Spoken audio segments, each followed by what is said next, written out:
Hello, welcome to Scope the Box Piano. I'm Dan. Today we're going to do a JVKE Golden Hour tutorial. We've got a few things to talk about. In particular, remember this word, transpose. But before we do any talking, here, listen to the full performance. Use it for whatever you want. Karaoke, to learn from. Enjoy.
Alright, hopefully I've got you back and you enjoyed that. So, what did I mean by transpose? Well, if you tried playing along as you were listening to that, or if you've got perfect pitch, you might have noticed something slightly odd. You might have noticed, hey, the notes that are appearing on screen that are being played on the piano keyboard are not the notes that I'm hearing. So why is that? Okay, if you've looked at any other tutorials for Golden Hour, you'll know that everybody is saying it's written in E major or it's performed in E major, and it's not wrong. The studio recording, the studio version of JVKE's Golden Hour sounds in E major. That's correct. If you look at what JVKE is doing on the piano, he's not playing in E major. He's clearly playing in C major.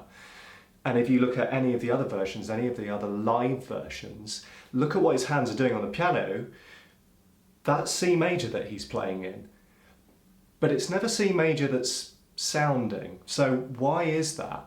And the answer is this, at least in my opinion, as far as I can tell. JVKE didn't write this piece in E major. He wrote it as a composer in C major. He wrote it in C major because C major is an easier key to play in. It's an easier key to perform in, to think in, perhaps for JVKE to compose in, than E major. C major, as a musical key, has no sharps or flats. E major has 4. the shapes that produces when you're playing melodies, when you're composing melodies in C major, means that the majority of the notes, if not all of them, are going to fall on the white keys. In E major, a lot more of it is going to be based up on the black keys. That's harder, more technically challenging for your fingers to reach. It's more technically challenging if you're reading that off a notated piece of paper. To read in E major requires kind of more thinking. So what's happened after Jake has composed this piece is he's figured out, all right, actually this piece that I'm playing suits my voice. It suits better if that piece is played at a different pitch. And he's kind of figured out, okay, the best pitch for his voice particularly is E major. Actually, if you watch a couple of the live versions, it's a couple of semitones down, it's in D major. But he's learnt to play it in C major. So he plays in C major, he sings in a different key. How do we make those two things match? And the key is to use the transpose function of your digital piano. If you're using an acoustic piano, it's clearly not going to work, but the majority of people who are going to be playing this and have a digital piano, you will somewhere on your piano have a transpose function. Let's take a look at what that looks like specifically on my piano right now, and you need to find the equivalent on yours. The principle's pretty straightforward. We want to play something in C major, but we want the benefit of it sounding in E major, but without the trouble of actually playing in that key. So we want to shift the sound of all of the notes that we're playing here up in that direction. Let's take C. That C as it stands. We want that note, when we play it, to sound like this note. So the way we do it is we're going to use the transpose function to take that note up 1, 2, 3, 4 steps, 4 half steps, 4 semitones. On my digital keyboard here, there's a handy label underneath this button which says transpose. If I press that and hold that down, and then I've got a couple of buttons over here that increment a value on the LCD display, and I click that 4 times. 1, 2, 3, 4. Let go. You see the transpose button is now lit up. So if I press middle C again, it now sounds like E. Let's take the transpose off by removing it. So there's middle C as it originally is. Here's E.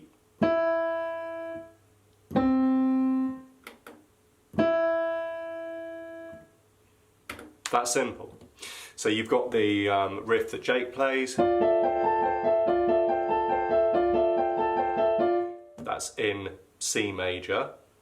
Let's keep it played there, but shift it up to sound like it's in E major.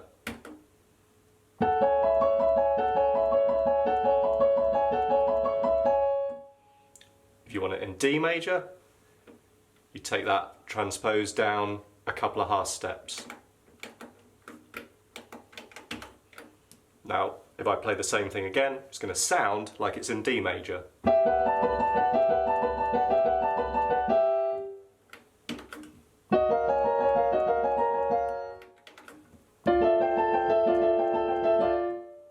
That's simple.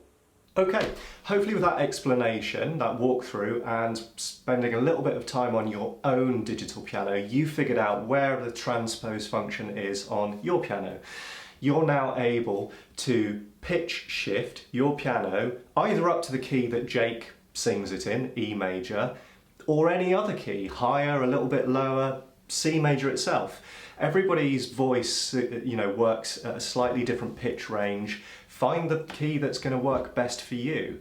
Jake's performed it variously in E major and D major, but here you've got the best of both worlds. You can shift it to a key that's going to work for your voice. You can play it like Jake plays it. Okay, let's spend the rest of the time in this tutorial getting a bit hands-on with some of the technique of the actual piece. I'm not going to go through the entire song note by note. I think you can get that from the performance at the beginning of this video. Also, after this segment, you can watch a half-speed version of the same thing. but I think the beginning and ending probably deserve a little bit of a look at. Let's take a look, for example, at that intro riff. I think it's pretty difficult to get to grips with, and one of the easiest things that you can do for yourself is to take it hand separately. So let's just look at the right hand first, then I'll play the left hand, and then I'll put both of them together slowly so you can watch how it comes together.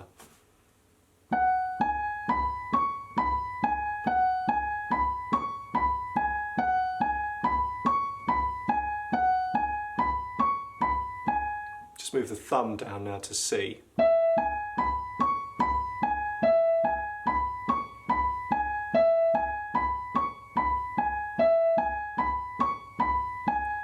Rest of the hand's going to slip down a little bit now.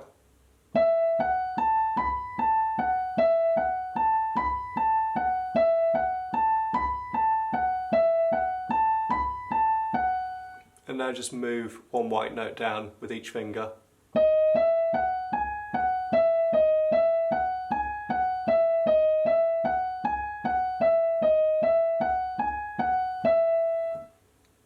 Okay, let's take a look at the left hand.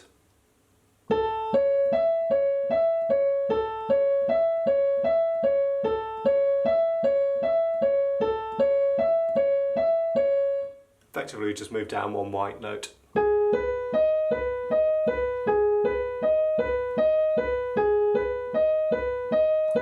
On the fourth cycle here, make a single adjustment to put your fifth finger onto the E flat. Okay, down a white note again.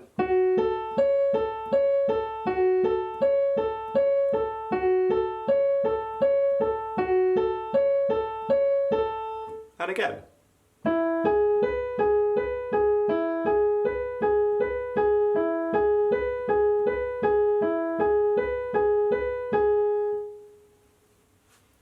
Individually the hands are pretty straightforward. Putting them together can be a little bit like patting your head and rubbing your tummy. Let's take it slow.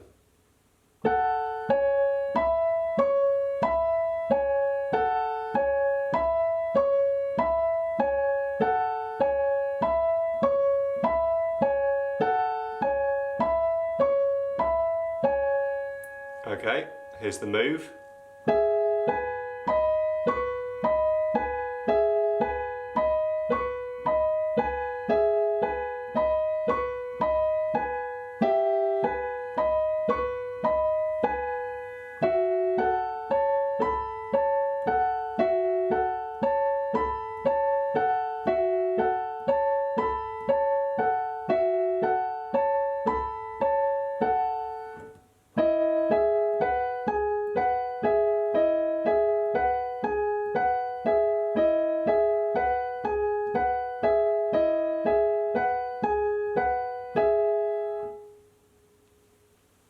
If you have a pedal, so a sustain pedal where you can hold the pedal down with your foot, press a note, and it holds the note on until you lift your foot and it releases the note. If you have a sustain pedal, I'd recommend you use the sustain pedal. It kind of blends things a bit. You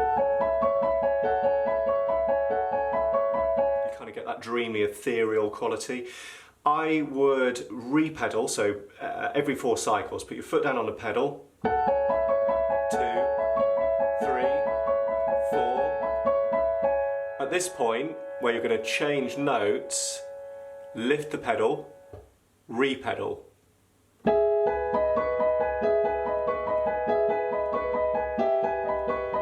Re-pedal.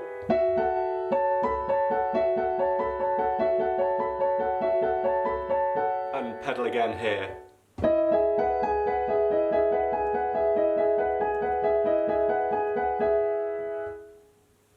Let's take a look at that ending now, and what we want to do is kind of arpeggiate, rake the chords. So the chord that you have watched is this. Ideally what you want to do is kind of slowly roll, well not slowly, fast roll those notes from bottom to top. If you practice that and then practice speeding it up, kind of get that arpeggiated effect, and that's quite nice for that little bit. Again, a bit of use of pedal, if you have one, gives a bit of a dreamy, ethereal quality to it.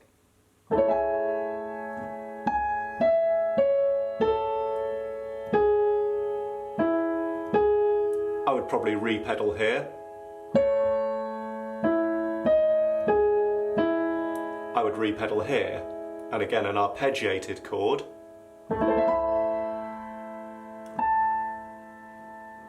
Again, re-pedal. You can take your left hand off.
Well, I hope you've enjoyed that. If you have, hit the like button, subscribe, all the usual stuff. Leave some comments. What would you like to see a tutorial for next? Hopefully see you soon. Bye.